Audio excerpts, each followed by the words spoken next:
জুলাই ঘোষণাপত্রে আলেম ওলামাদের স্বীকৃতি অন্তর্ভুক্তের দাবি জানিয়েছে বাংলাদেশ জামায়াতে ইসলামীর সেক্রেটারি জেনারেল অধ্যাপক মিয়া গোলাম পরওয়ার।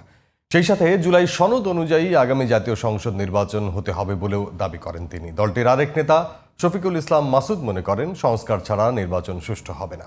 মাহমুদ সোহেলের রিপোর্ট। বৃহস্পতিবার বিকেলে জাতীয় প্রেস ক্লাবে বাংলাদেশ আদর্শ শিক্ষক ফেডারেশন আলোচনা সভার আয়োজন করে। এতে বক্তব্য রাখেন বাংলাদেশ জামায়াতে ইসলামীর সেক্রেটারি জেনারেল অধ্যাপক মিয়া গোলাম পরওয়ার। বক্তব্যে তিনি অভিযোগ করেন প্রধান উপদেষ্টা ডক্টর মোহাম্মদ ইউনূস অসম্পূর্ণ জুলাই ঘোষণাপত্র পেশ করেছেন। বিডিআর বিদ্রোহ, শাপলা চত্বর হত্যাকাণ্ড উল্লেখ সহ গণ অভ্যুত্থানে আলেমদের স্বীকৃতি এখানে দেয়া হয়নি। জুডিশিয়াল কিলিং, আপনি বিডিআর এর পিলখানার হত্যাকাণ্ড, শাপলা চত্বর হত্যাকাণ্ড, ছাত্র জনতার এইসব ঐতিহাসিক অবদানকে আপনি আনবেন না।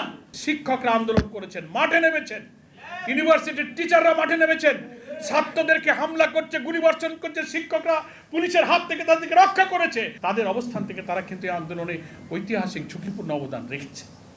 এটা স্বীকৃতি দিতে হবে। জুলাই ঘোষণাটাকে সংশোধন করুন, আইনে রূপান্তরিত করতে প্রয়োজনে আপনি গণভোট নেন। অনুষ্ঠানে ঢাকা মহানগর দক্ষিণ জামাতের সেক্রেটারি ডক্টর শফিকুল ইসলাম মাসুদ অভিযোগ করেন ডক্টর মোহাম্মদ ইউনূস ভুল পথে হাঁটছেন। সংস্কার ছাড়া এদেশে নির্বাচন সুষ্ঠু হবে না বলেও মন্তব্য তার। আমাদের শিক্ষিত জাতি, শিক্ষিত অঞ্চল, শিক্ষিত গোষ্ঠী তারাই আমরা বক্তৃতা করছি। আমার কথা না শুনলে টিউনও থাকতে পারবেন না, আমার কথা না শুনলে ওসি থাকতে পারবেন না, এলাকা ছাড়তে হবে। আমার কথা না শুনলে আপনি ডিসিগিরি করতে পারবেন না। আমার কথা না শুনলে, আমার লোক না ছাড়লে থানা ভাঙচুর করে ফেলবে, আপনারা কিছুই করতে পারবেন না। কিছু করা যাচ্ছে না তো। আমরা থানা রক্ষা করতে পারি না, সেই লোকরা হাজার হাজার কেন্দ্র আমরা রক্ষা করতে পারবো, এটা শফিকুল ইসলাম মাসুদ আমাকে কেন বিশ্বাস করতে হবে?